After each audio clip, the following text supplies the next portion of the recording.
شکر کی یہاں بات آئی کہ تم میرا شکر کرو نہ شکری نہ کرو. سورہ نساء میں آگے چل کے آئے گا کہ میرا شکر کرو، اللہ تمہیں عذاب دے کر کیا کرے گا اگر تم میرے شکر گزار بن جاؤ گے. اللہ تعالیٰ فرماتا ہے اور جو میرا شکر گزار بنے گا میں اسے مزید دوں گا.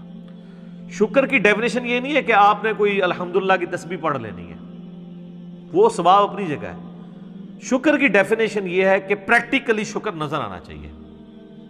آپ کو اگر کوئی شخص نعمت دیتا ہے، کوئی گفٹ دیتا ہے، تو وہ یہ خواہش کرتا ہے کہ میں نے جو اس کو گفٹ دیا اس کو یوز کرے. مجھے کئی لوگ بال پوائنٹ دے کے جاتے ہیں، جی لکھنا ہے جی اتنا، نہ لکھو، وہ تو کہتے ہیں بے قدری کی ہے.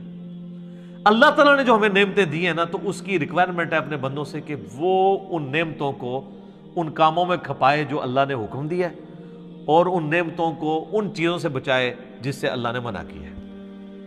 یعنی آنکھیں دی ہیں تو اللہ کی یہ خواہش ہے اپنے بندے سے کہ آنکھیں حرام کی طرف نہ اٹھیں. جب آپ نے حرام سے آنکھوں کو بچا لیا، آپ نے آنکھوں کا شکر ادا کر دیا. زبان کو حرام سے بچا لیا، زبان کا شکر ادا کر دیا.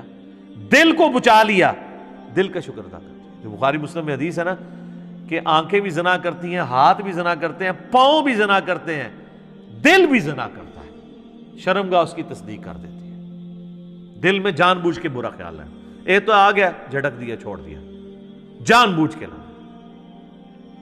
پیٹ کا شکر یہ ہے کہ پیٹ میں حرام مال نہ جائے. پاؤں کا شکر یہ ہے کہ پاؤں حرام کام کی طرف نہ اٹھے. ہاتھ کا شکر یہ ہے کہ ہاتھ حرام کام کی طرف نہ بڑھے، نہ کسی پہ ظلم کے لیے نہ کمائی کرنے کے لیے. تو یہ سار ہے. تو اب اندازہ لگائیں کہ دنیا میں سب سے مشکل کام اگر کوئی ہے نا تو وہ شکر کرنا ہے. لوگ کیا کہتے ہیں جناب، پہلے خوب اللہ کا گلہ شکوہ کرتے ہیں، اپنا پورا غصہ نکالتے ہیں معاذ اللہ، اینڈ تک کہتے ہیں چلو جی جو دی مرضی، اللہ کا شکر ہے جی. پھر بھی تو جو اپنی روح راضی کرنی ہوتی ہے وہ کر لیتے ہیں، اور پھر اس کو نام صبر کا دے رہے ہوتے ہیں. حالانکہ بخاری میں حدیث ہے کہ صبر تو صدمے کے آغاز کے اوپر ہے. جب آپ نے اس وقت نہیں کیا تو پھر تو بات ختم ہو گئی. لے جی صبر کا ذکر شکر کے ساتھ جوڑا ہوا ہے، تو اگلی آیت بھی سن لیں، وہ اسی سے ریلیٹڈ ہے. یا ایھا الذین آمنوا استعینوا بالصبر والصلاۃ، اے ایمان والو مدد طلب کیا کرو صبر کے ذریعے اور نماز کے ذریعے.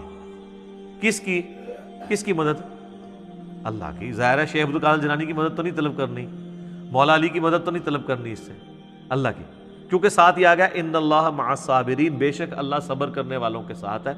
یعنی جو صبر کرنے والے ہیں ان کے ساتھ اللہ ہو جائے گا. جب وہ صبر کے ذریعے اللہ کو پکاریں گے اللہ ان کی مدد فرما دے گا. سمپل چیز ہے.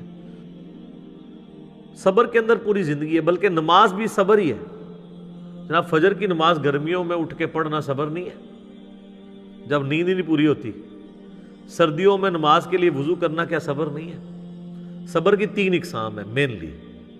ایک صبر ہے اللہ تعالی کی طرف سے آئے ہوئے تکلیفوں پہ صبر کرنا، وہ تو ہم سب کو پتہ ہے، اور وہ صبر ہوگا ابتدائی صدمے پہ. اس کی آگے آیات بھی آ جائیں گے. اس کے لیے آپ نے کہنا ہے انا للہ و انا الیہ راجعون. بے شک ہم خود بھی تو اللہ کی طرف سے آئے تھے، ہم نے لوٹ کے اللہ کی طرف جانا ہے. یہ تکلیف بھی آئی، الٹیمیٹلی چلی جائے گی. اور صحیح مسلم میں آگے ایک اور دعا کا حصہ ہے، اللہم اجرنی فی مصیبتی واخلف لی خیرا منہا. تو مسلم شریف کے الفاظ ہیں، جو یہ دعا پڑھ لے گا تو اللہ تعالیٰ اسے بہتر نعم البدل عطا فرمائے گا اس چھوٹ جانے والی چیز کے ایکویولنٹ. اس کا مطلب یہی ہے اللہم اجرنی فی مصیبتی، اے اللہ اس مصیبت میں مجھے اجر عطا فرما، واخلف لی خیرا منہا، اس سے بہتر میرے لیے خلیفہ مقرر کر دے، بہتر نعم البدل. اور مسلم شریف کے الفاظ ہیں، ام سلمہ کہتی ہیں جب میرا خاوند ابو سلمہ فوت ہوا تو میں بڑی دکھی تھی، تو میں نے حضور سے یہ دعا سنی ہوئی تھی، انا للہ و انا الیہ راجعون اللہم اجرنی فی مصیبتی واخلف لی خیرا منہا. یہ یوٹیوب پہ میرا ایک کلپ بھی اپلوڈڈ ہے، غم کی خبر کو خوشی میں بدلنے کی دعا.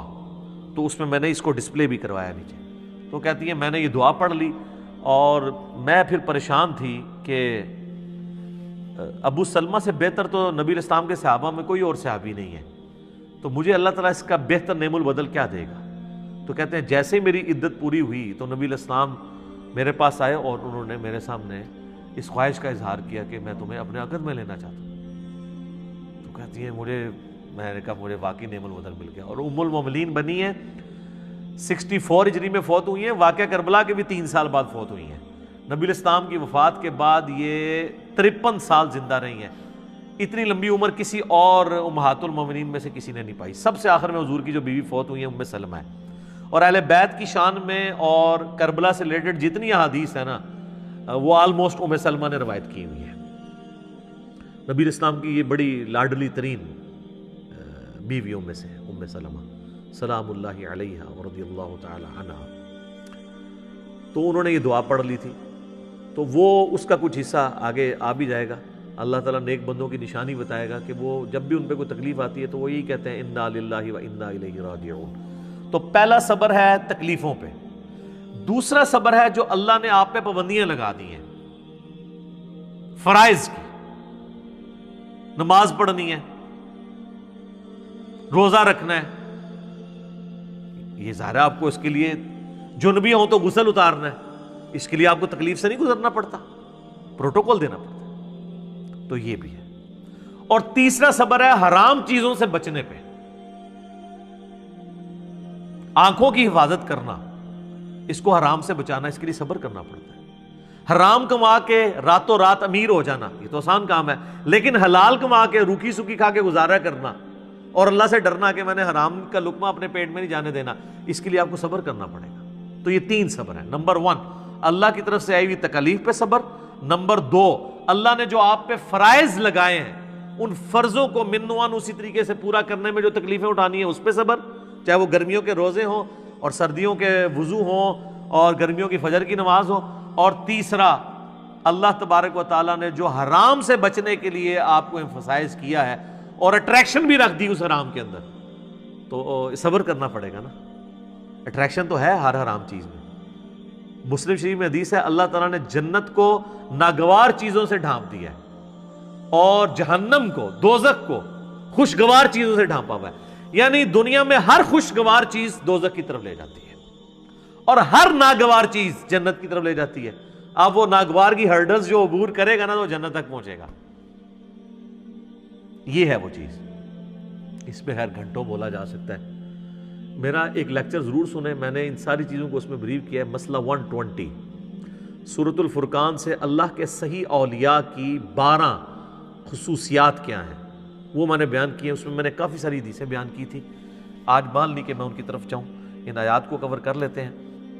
وَلَنَبْلُوَنَّكُمْ بِشَيْءٍ مِّنَ الْخَوْفِ وَالْجُوعِ، اور ہم ضرور آزمائیں گے تمہیں تھوڑے سے خوف سے، تھوڑی سی بھوک سے، وَنَقْصٍ مِّنَ الْأَمْوَالِ، اور تمہارے مال میں نقصان کے ذریعے، وَالْأَنفُسِ وَالثَّمَرَاتِ، اور تمہاری جانوں میں نقصان کے ذریعے، اور تمہارے پھلوں میں جو تمہارے پاس ایسٹس ہیں یا تمہاری کھیتی ہے کوئی بھی چیز۔ وَبَشِّرِ الصَّابِرِينَ، اور پھر بشارت ہوگی جو صبر کر لیں گے، یعنی اللہ نے یہ کنفرم کر دیا ہے کہ آزمائے بغیر میں نے کو نہیں چھوڑنا۔ اب یہ ایک آیت اس بات کی متقاضی ہے کہ میں 1 گھنٹہ صرف اس آیت کے اوپر بولوں کہ اللہ تبارک و تعالیٰ نے انسان کو ضرور آزمانا ہے۔ بہرحال چونکہ میں نے یہ پچھلے دنوں جو کورونا سے ریلیٹڈ بھی ویڈیو ریکارڈ کروائی ہے اس میں میں نے اس آیت کو کور کیا، اور اس کے کانٹیکسٹ میں سورہ الحدید کی آیت نمبر 22 اور 23 میں اللہ تعالیٰ نے فرمایا کہ زمین و آسمان میں کوئی مصیبت ہم نازل کریں یا تمہاری جانوں میں تو ہم نے اس سے پہلے ہی روئے محفوظ میں اسے لکھ لیا ہے، تاکہ جو تمہیں تکلیف پہنچے تم اس کے اوپر غم نہ کرو، اور جو تمہیں اللہ کی طرف سے اچھائی ملے اس کے اوپر شیخی نہ بگاڑو، اللہ کو شیخی بگاڑنے والے پسند نہیں ہے۔ تو یہ ہمارا ٹیسٹ ہے، سورۃ الانبیاء میں ہے کہ ہم اچھے اور برے حالات کے ذریعے تمہیں آزماتے رہیں گے، لیکن ہمارے لیے یہ ہے کہ صبر کرنا ہے۔ مبشر الصابرین، بشارت ہے صبر والوں کے لیے۔ الذین اذا اصابتہم مصیبہ، وہ لوگ ایسے ہیں کہ جب انہیں کوئی مصیبت پہنچتی ہے، قالوا انا للہ وانا الیہ راجعون، ان کا یہ ایٹیچیوڈ ہوتا ہے کہ یار ہم بھی تو اللہ کی طرف سے آئے تھے، ہم نے بھی مر کے اللہ کے پاس جانا ہے، ہم نے خود ہی مر جانا ہے، تو یہ جو تکلیف ہمارے پاس آئی تھی زیادہ سے زیادہ ہمیں موت ہی دے سکتی ہے نا، تکلیف بھی اللہ کے پاس چلی جائے گی تو ہم نے بھی تو ایک نہ ایک دن اللہ کے پاس چلے ہی جانا ہے۔ کتنی زبردست دعا ہے کہ موت ہر چیز کا اینڈ کر دے۔ وہ جب جادوگروں کو فرعون نے کہا نا میں تمہیں سولی لٹکا دوں گا، مخالف سمت کے ہاتھ پاؤں کٹوا دوں گا، تو قرآن میں آتا ہے انہوں نے کہا تھا کہ تو جو کچھ کرے گا اس دنیا کی زندگی میں کر سکتا ہے نا، آخرت جا کے تو نہیں برباد سے کر سکتا نا ہماری، زیادہ مار دے گا نا تو مرنا تم نے ویسے بھی ہے۔ کیا تیری بات مان لیں تو پھر نہیں مریں گے؟ مرنا تو ہے ہی۔ اولئک علیہم صلوات من ربہم، اللہ اکبر۔ اللہ کہہ رہا ہے ایسے لوگ ہیں جن پر اللہ تعالیٰ بھی درود بھیجتا ہے، اللہ کی رحمتیں ہیں ایسے لوگوں پہ، ورحمہ اور رحمت، واولئک هم المہتدون، اور یہی وہ لوگ ہیں جو اصل میں سیدھے راستے کے اوپر ہیں، ہدایت کے اوپر ہیں۔ کون سے لوگ؟ جن کا یہ ایٹیچیوڈ ہے کہ کوئی تکلیف جان مال میں پہنچے وہ کہیں جو اللہ کی مرضی۔ اس اعتبار سے ایک حدیث ہے، اب یہ مسئلہ تقدیر سے ریلیٹڈ ہے۔ مسئلہ تقدیر خود اتنا بڑا ٹاپک ہے کہ میں نے قرآن حکیم سے 50 مقامات سے 200 آیات کراس ریفرنس کے طور پہ 4 لیکچرز میں کور کیے ہیں۔ مسئلہ 103 104 ABC، مسئلہ تقدیر کے اوپر یہ آیات بھی اس میں کور کی تھی۔ تمام اس طرح کی جو کریٹیکل آیات ہیں وہ کور کی ہیں۔ پھر بخاری مسلم میں درجنوں احادیث ہیں تقدیر کے اوپر، اور اس میں ایک حدیث سب کو کنکلوڈ کرتی ہے۔ اور امام مسلم اتنے سمجھدار ہیں کہ جو کتاب القدر چیپٹر ہے نا، تقدیر ڈیسٹنی والا چیپٹر، اس کی آخری حدیث انہوں نے وہی لی ہے، کیونکہ حدیثیں وہ ایسی ہیں کہ انسان بعض وقت کنفیوز ہو جاتا ہے۔ تو میں نے تقدیر کے لیکچر جو دیے ہیں اس میں وہ ساری حدیثیں جس سے لوگ قدریہ کی طرف چلے جاتے تھے یا جبریہ کی طرف، میں نے دونوں کا رد کر کے آپٹیمل سولوشن بتایا۔ وہ مسلم شریف کی حدیث بڑی زبردست ہے۔ اس حدیث میں الفاظ ہیں کہ سیدنا ابو ہریرہ رضی اللہ تعالیٰ عنہ کہتے ہیں کہ نبی علیہ السلام نے مجھے یہ وصیت کی تھی، اے ابو ہریرہ اپنے لیے جو نفع مند چیز ہے اس کے لیے خوب کوشش کرو، نمبر 1۔ نمبر 2، پھر وَاسْتَعِن بِاللَّهِ، اللہ سے بھی مدد مانگنی ہے، خالی کوششوں میں نہیں بیٹھ جانا۔ جو مولا علی کا قول ہے کہ میں نے اپنے ارادوں کے ٹوٹنے سے اپنے اللہ کو پہچانا ہے، کہ میں نے سب کچھ فٹ رکھا تھا لیکن اللہ کی مرضی کچھ اور تھی، کچھ اور ہی رزلٹ نکل آیا۔ اپنے لیے نفع مند چیز کے لیے پوری کوشش کرنا، وَاسْتَعِن بِاللَّهِ، پھر اللہ سے مدد مانگنا، پھر ساتھ فرمایا کاہلی نہ کرنا، سستی نہ کرنا۔ یہ نہیں کہ پیپروں کی تیاری کی کوئی نہیں ہے اور خالی تسبیح پڑھی اور اینڈ تے فیل ہو کے کہتے ہیں جو اللہ دی مرضی، نہیں، یہ نہیں۔ کاہلی نہ کرنا، سستی نہ کرنا۔ اس کے باوجود اگر رزلٹ تیرے خلاف آ جائے، تجھے نقصان ہو جائے، تو پھر یہ نہ کہنا کہ اگر میں یہ کر لیتا تو یہ ہو جاتا، اگر میں یہ کر لیتا تو یوں ہو جاتا، اگر مگر شیطان کا دروازہ کھول دیتا ہے۔ تو اگر مگر سے بچنا ہے اینڈ پہ، پہلے پوری کوشش کرنی ہے۔ ایک کام کیا یہ اچھا، اس کا یہ مطلب نہیں ہے کہ آپ نے کرٹیکل انالیسز نہیں کرنا، کہ مثلا اگر کوئی پاکستان نے کوئی مہم لانچ کی ہے اور اس میں ناکامی ہو گئی ہے تو اب وہ اس کے اوپر کوئی میٹنگ، جس نے F-16 گرا ہے تو آپ میٹنگ ہی نہ کال کریں، وہ کریں گے مستقبل میں بچنے کے لیے، وہ علیحدہ چیز ہے۔ اس پہ آپ صبر کریں گے، مستقبل کی تو اسٹریٹجی بنانی ہے۔ جو بخاری مسلم حدیث ہے، مومن ایک سوراخ سے 2 بار نہیں ڈسا جاتا، تو دوسری بار اسی لیے نہیں ڈسا جاتا کہ وہ انالائز کرتا ہے یار میں نے پہلے بھی کام پہ ہوں دوبارہ نہ پہ جائے، وہ ایک علیحدہ چیز ہے، اس کو اس سے مکس نہیں کرنی۔ جو نقصان ہوا اس پہ کہنا ہے جو اللہ کی مرضی، کیونکہ سورۃ الحدید کیا ہے نمبر 22 اور 23 ہے کہ اللہ تعالیٰ نے تمہارے نصیب میں چیز لکھی ہے جو تمہیں پہنچنے والی ہے، تمہاری جان میں ہو یا پوری انسانیت کے لیے، وہ تمہیں تکلیف آنی ہے۔ تمہارا ایٹیچیوڈ یہ ہے کہ ان اللہ مع الصابرین، تم نے کہنا ہے انا للہ و انا الیہ راجعون۔